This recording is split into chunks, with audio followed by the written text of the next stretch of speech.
कलयुग का राक्षस अपनी सेना में इंसानों को कैसे फंसाएगा? क्या आपने कभी सोचा है कलयुग का राक्षस कलिपुरुष कैसे अपनी राक्षसी सेना में इंसानों को फंसाएगा? अधर्मी रावण और कंस की तरह कलयुग में ठीक उसी तरह उनसे भी खतरनाक राक्षस का जन्म होगा। वो कोई और नहीं बल्कि कलिपुरुष है। कलिपुरुष के अंदर इंसानों के अंदर घुसकर उन्हें बुराइयों के मार्ग पर धकेलने की शक्तियां भी होंगी। ये समय के साथ भौतिक स्वरूप भी ले लेगा, जिससे ये और शक्तिशाली हो जाएगा। कलि पुरुष का शक्ति स्रोत अधर्म है और वही उसे इस युग में मिलता है। बढ़ती शक्तियों के साथ उसकी सेना में इंसान ही होंगे। कलि पुरुष इंसानों को भी वो शक्तियां देगा जिनकी उनको जरूरत होगी। इंसानों की बढ़ती शक्तियों से कलि पुरुष भी और ताकतवर होता जाएगा। धीरे धीरे इंसानों की शक्ति देवताओं से भी ज्यादा हो जाएगी। इन्हीं शक्तियों के लालच में लोग राक्षस की ओर खींचे जाएंगे और एक समय ऐसा आएगा जब कोई इंसान भगवान की पूजा नहीं करेगा। कलि पुरुष पूरी धरती से धर्म का नाश कर देगा और सभी लोग उसी को अपना भगवान मानने लगेंगे।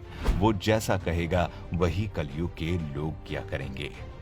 भविष्य पुराण में लिखा गया है कि आने वाले समय में सनातन धर्म पर घोर संकट आएगा।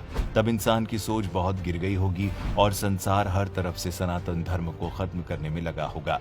ये वो वक्त होगा जब कलयुग खत्म होने की कगार पर होगा। इतना ही नहीं, महाभारत में भी कलयुग के अंत में होने वाले प्रलय का वर्णन किया गया है। महाभारत के अनुसार जैसे जैसे घोर कलयुग आता जाएगा, वैसे वैसे धर्म, सत्य, पवित्रता, क्षमा, दया, आयु, बल और याद रखने की शक्ति में कमी आती जाएगी।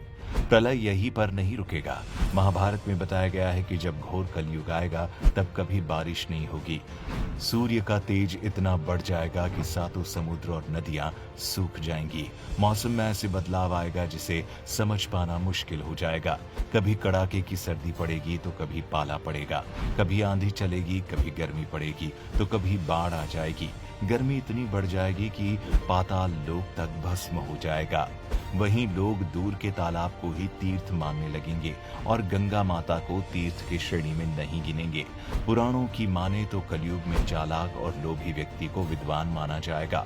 ऐसे लोगों को लोग धर्मात्मा भी कहेंगे और उनके ही पद चिन्हों पर चलेंगे। भविष्य पुराण के अनुसार ब्रह्मा जी ने नारद जी से कहा कि हे नारद, भयंकर कलयुग के आने पर मनुष्य का आचरण दुष्ट हो जाएगा और योगी भी दुष्ट चित्त वाले होंगे।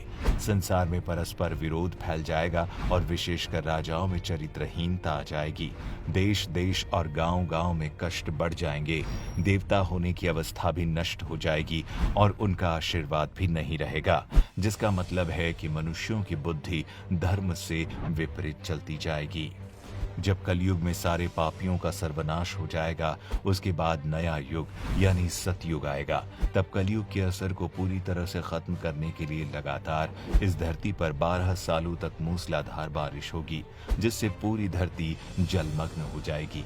तब फिर एक साथ 12 सूर्य उदय होंगे और जलमग्न हुई पृथ्वी का जल सोख लेगी। तब जाकर इस संसार में फिर से जीवन यापन संभव होगा।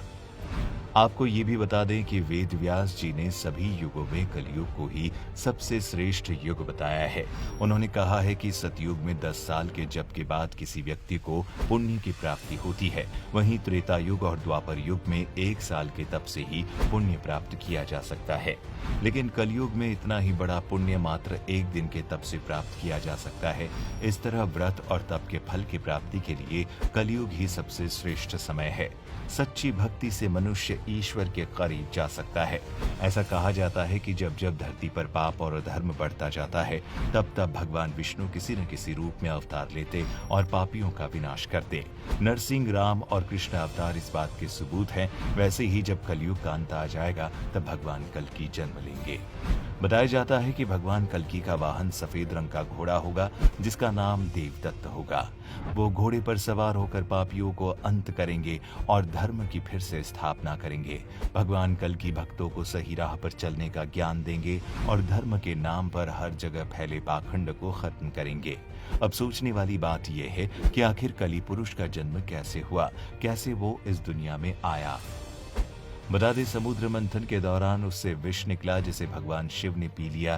तभी उसकी कुछ बूंदें नीचे गिर गई थी, जिससे कलयुग के राक्षस कलिपुरुष का जन्म हुआ। उस समय उसके पास शक्तियां नहीं थी, इसीलिए वो भाग गया था। लेकिन अब कहा जाता है कि समय के साथ साथ ये राक्षस और भी ज्यादा से ज्यादा शक्तिशाली होता जा रहा है।